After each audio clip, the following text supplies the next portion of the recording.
વિદ્યાર્થી મિત્રો નમસ્તે, કેમ છો બધા બાળકો? મજામાં ને? ચાલો ધોરણ 5 વિષય આસપાસ પાઠ પહેલો મજાની ઇન્દ્રિયો.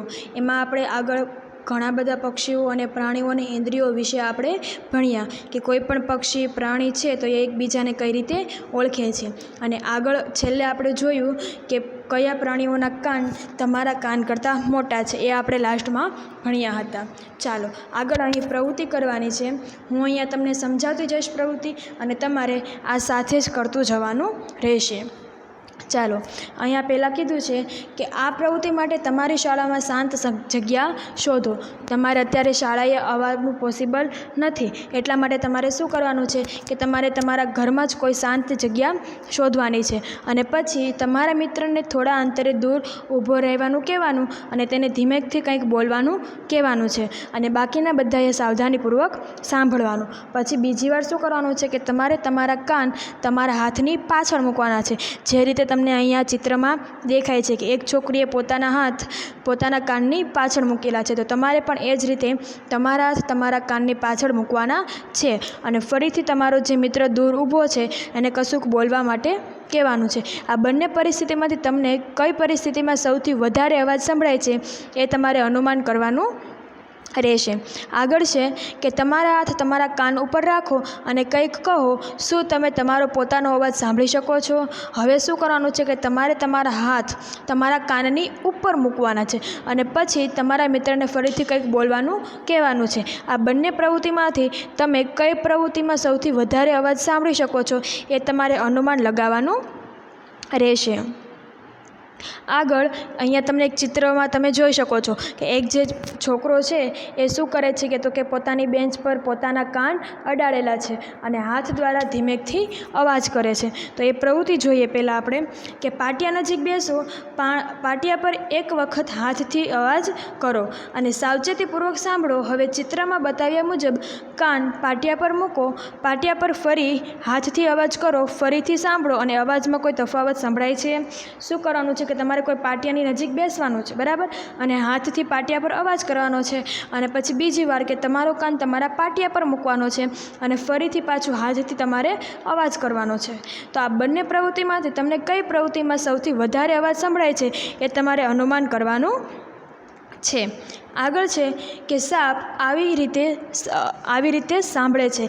તેમને કોઈ બાહ્ય કાન હોતા નથી, તેઓ માત્ર જમીન પરની ધ્રુજારીને અનુભવે છે. શું કહે છે કે સાપને તમે કાન જોઈ શકતા નથી, એટલે કે સાપને કાન હોતા નથી. તો એ શું કરે છે તો કે તે જમીનની ધ્રુજારી પરથી અનુમાન લગાવે છે. ચાલો આગળ જોવો. અહીંયા તમને એક ચિત્ર દેખાય છે. આ ચિત્ર શેનું છે તો કે તમે કહેશો વાંદરાનું. હા, તો આ ચિત્ર શેનું છે તો કે આ ચિત્ર વાંદરાનું છે, પણ તે કોણ છે? લંગૂર છે. એટલે કે લંગૂર એટલે કે વાંદરામાં એક પ્રકારની એવી જાતિ હોય છે જેને લંગૂર તરીકે આપણે ઓળખી શકીએ છીએ. આગળ ટોપિક છે કે અવાજ દ્વારા સંદેશાઓ મોકલીએ. તો અવાજ દ્વારા કોઈ પણ પ્રાણીઓ અથવા તો પક્ષીઓ એકબીજાને કઈ રીતે સંદેશો મોકલે છે એ આપણે ભણીએ. તો કે લંગૂર ઊંચે ઝાડ પરથી બીજા પ્રાણીઓને વાઘ અથવા તો ચિત્તાના ભયથી સાવધાન કરે છે. તો કે લંગૂર શું કરે છે તો કે વાઘ અથવા તો ચિત્તો કોઈ દૂરથી આવતું હોય તો ઝાડની ઊંચી ડાળી પરથી તે જોઈને અને તરત જ બીજા કોઈ પણ પ્રાણી નીચે હોય એમને તરત જ સાવધાન કરી દે છે. આમ લંગૂર એક ખાસ પ્રકારના ચેતવણી સંકેત આપી સાવધાન કરે છે. પક્ષીઓ પણ ભય વિશે ચેતવણી સંકેત આપે છે. જે રીતે પ્રાણીઓ એકબીજાને આપે છે એ જ રીતે પક્ષીઓ પણ એકબીજાને ચેતવણી સંકેત આપે છે. તો કેટલાક પક્ષીઓ ભય માટે અલગ પ્રકારના અવાજ કાઢતા હોય છે. ઉદાહરણ તરીકે દુશ્મન આકાશમાંથી આવતો હોય તો જુદા પ્રકારની ચેતવણી, અને જો દુશ્મન જમીન પર હોય તો અલગ પ્રકારની ચેતવણી સંકેત આપે છે. શું કહે છે? પક્ષીઓ કઈ રીતે અવાજ કરે છે તો કે જ્યારે દુશ્મન આકાશમાંથી ઉડતો જોઈ જાય ત્યારે અલગ અવાજ કાઢે છે, અથવા તો જ્યારે દુશ્મન જમીન પર હોય ત્યારે પણ અલગ પ્રકારનો અવાજ કાઢી પક્ષીઓ એકબીજાને સાવચેતી કરે છે. આગળ છે કે અભયારણ્યો અને રાષ્ટ્રીય ઉદ્યાનમાં પણ વાઘ, સિંહ જેવા પ્રાણીઓ કઈ દિશામાં હશે તે પક્ષીઓના અવાજના સંકેત દ્વારા ત્યાંના કર્મચારીઓ અને અધિકારીઓ જાણી શકે છે. અભયારણ્યો એટલે કે પક્ષીઓ માટેની જે રહેવાની જગ્યા હોય, જ્યાં સુરક્ષિત રીતે પક્ષીઓ હરીફરી શકે અને તેમને ખાવા માટે પૂરતો ખોરાક મળી શકતો હોય, તો તેવા સ્થળને શું કહેવાય? અભયારણ્ય. અને રાષ્ટ્રીય ઉદ્યાન એટલે કે જ્યાં પ્રાણીઓ માટેની જગ્યા હોય, ત્યાં તેને પૂરતું વાતાવરણ, ચોખ્ખું વાતાવરણ અને તેમને ખાવા માટેનો ખોરાક પૂરતા સમયમાં મળી રહેતો હોય, તો તેવા સ્થળને શું કહેવાય? રાષ્ટ્રીય ઉદ્યાન. તો વાઘ, સિંહ જેવા જે કાંઈ પ્રાણીઓ છે એ કઈ દિશામાં છે એ આપણે જાણ કરવા માટે શું કરે છે ત્યાંના કર્મચારી? તો કે ત્યાંના કર્મચારીઓ પક્ષીઓ પર અનુમાન લગાવે છે. તો કે જે વિસ્તારમાં વાઘ અથવા તો સિંહ હશે ત્યાં એટલા વિસ્તારમાં પક્ષીઓ અવાજ કરતા હોય છે. એટલે ત્યાંના અધિકારીઓ અથવા તો કર્મચારીઓ અનુમાન લગાવી લે છે કે આ દિશામાં કોઈ વાઘ અથવા તો કોઈ સિંહ હશે. આગળ છે કે પક્ષીઓ વિદ્યુત સંકેત દ્વારા ચેતવણી સંકેત પણ આપે છે. માછલીઓ વિદ્યુત સંકેત દ્વારા ચેતવણી સંકેત આપે છે. જે રીતે આપણે લંગૂરનું જોયું, પક્ષીઓનું જોયું અને પ્રાણીઓનું જોયું, એ જ રીતે માછલીઓ પણ એકબીજાને ચેતવણી સંકેત આપતા હોય છે. આગળ છે કે જ્યારે ભૂકંપ અથવા વાવાઝોડું આવવાનું હોય ત્યારે અમુક પ્રાણીઓ અલગ પ્રકારનું વર્તન કરે છે. પ્રાણીઓને સૌથી પહેલાં જાણ થઈ જતી હોય છે કે કોઈ પણ કુદરતી આફત આવે અથવા તો કોઈ પણ કુદરતી આફત જેવી કે ભૂકંપ, વાવાઝોડું, સુનામી છે, તો એ કાંઈ આફત આવવાની હોય તો સૌ પ્રથમ પ્રાણીઓને જાણ થઈ જાય છે.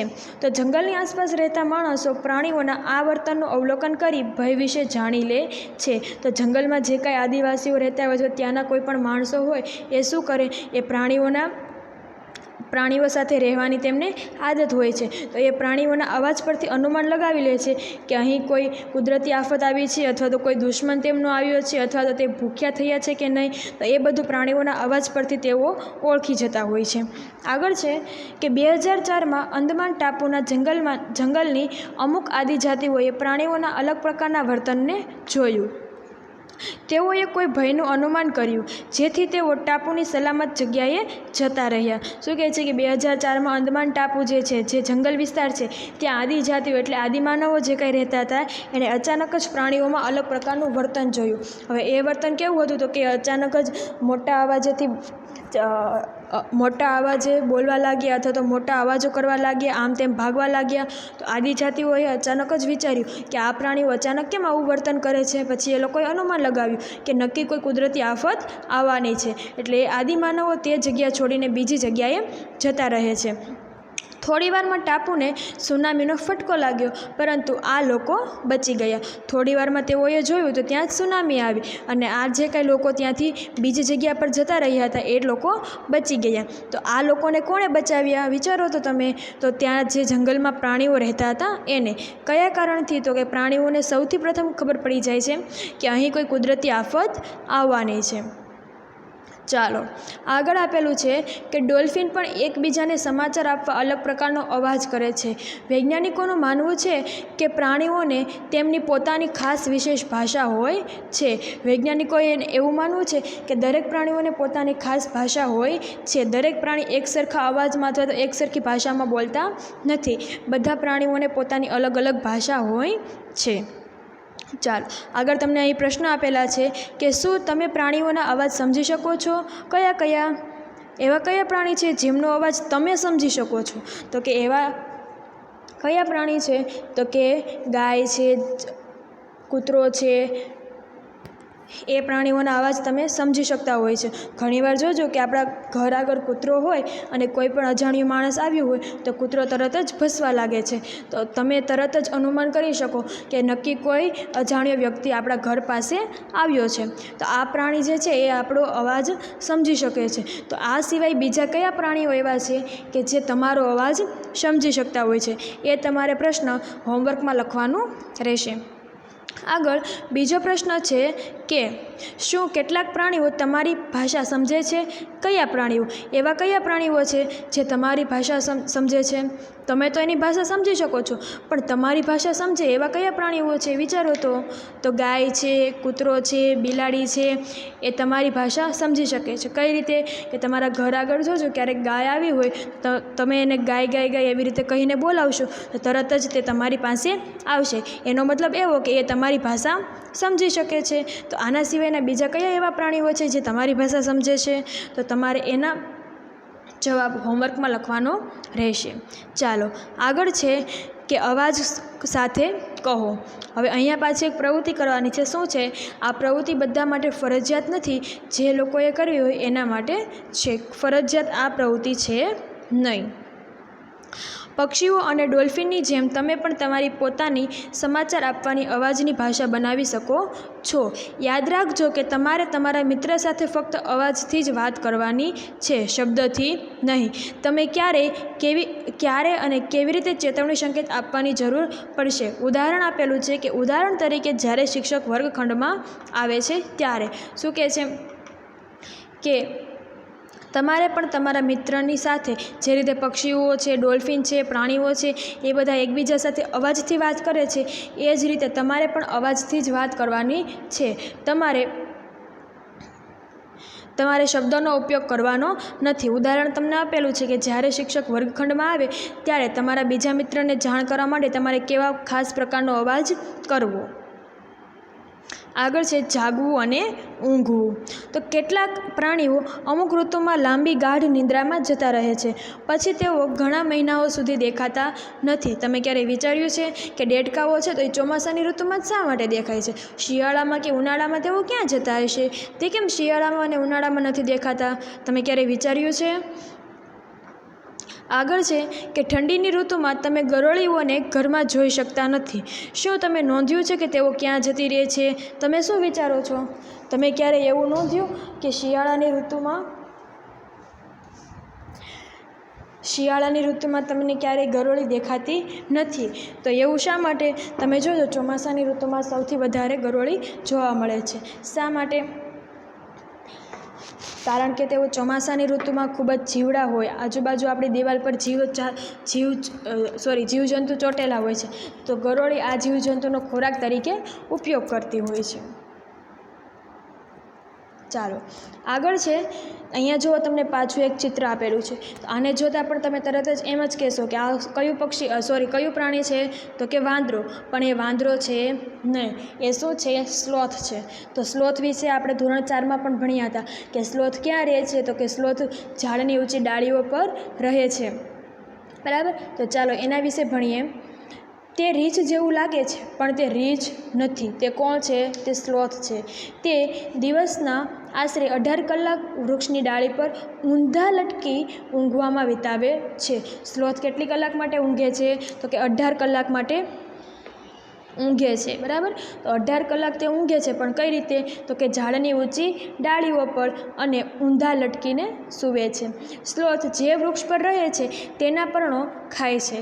તેને ક્યારેક જ બીજું કંઈક જોઈએ છે.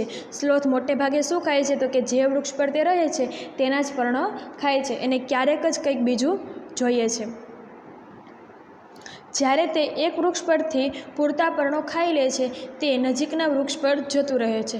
સ્લોથ લગભગ 40 વર્ષનું જીવન જીવે છે અને આ સમય દરમિયાન તે ફક્ત 8 જેટલા જ વૃક્ષો પર જાય છે.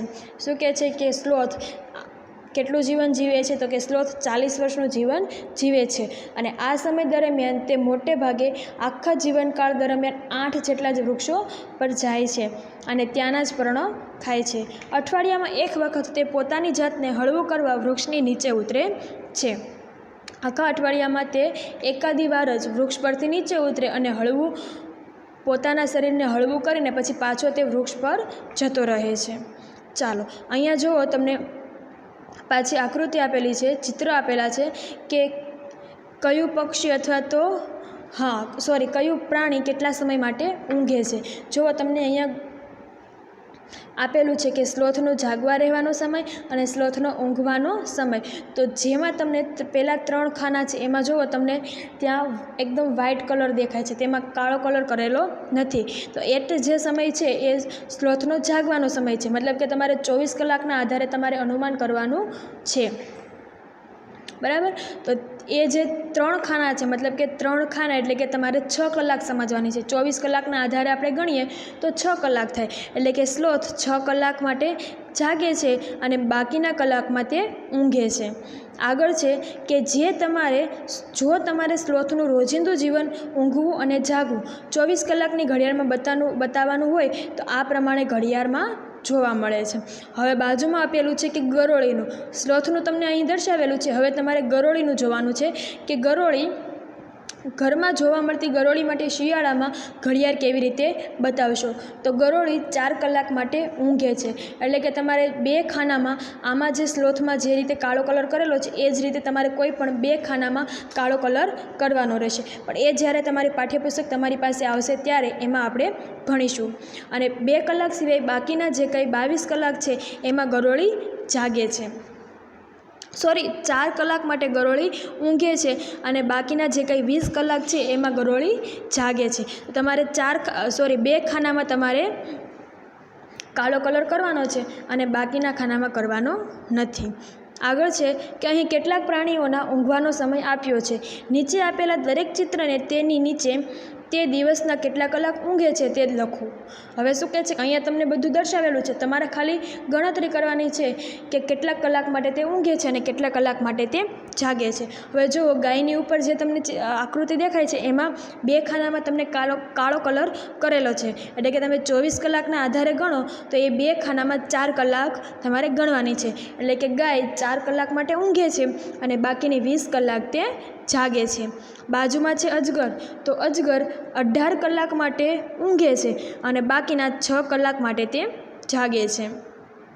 જો 3 ખાનામાં તમને કાળો કલર આપેલો નથી એટલે કે તે 6 કલાક માટે જાગે છે. આગળ છે જીરાફ. તો જીરાફમાં એક જ ખાનામાં તમને કાળો કલર આપેલો છે. એટલે કે એનો મતલબ એવો થયો કે જીરાફ 2 કલાક ઊંઘે છે અને બાકીના 22 કલાક તે જાગે છે. બાજુમાં છે બિલાડી. તો એમાં સરખું છે એટલે કે 12 કલાક જાગે અને 12 કલાક ઊંઘે છે. આગળ જ્યારે તમે અલગ અલગ પ્રાણીઓને જુઓ છો ત્યારે તમારા મનમાં તેમના વિશે પ્રશ્ન જાગે છે. આવા 10 પ્રશ્નોની યાદી બનાવો. જ્યારે તમે કોઈ બીજા પ્રાણીઓને જુઓ ત્યારે તમારા મનમાં કોઈ અલગ પ્રશ્ન થાય છે. એવા કયા પ્રશ્નો છે કે જેની તમારે નોંધ કરવી પડે. ચાલો આગળ પાછું તમને અહીંયા એક ચિત્ર આપેલું છે. આ ચિત્ર શેનું છે એના વિશે આપણે નેક્સ્ટ આવતા લેક્ચરમાં ભણીશું. તમે ચિત્ર જોઈને તો કહેશો જ કે આ ચિત્ર વાઘનું છે, પણ એના વિશે આપણે આવતા લેક્ચરમાં ભણવાનું રહેશે.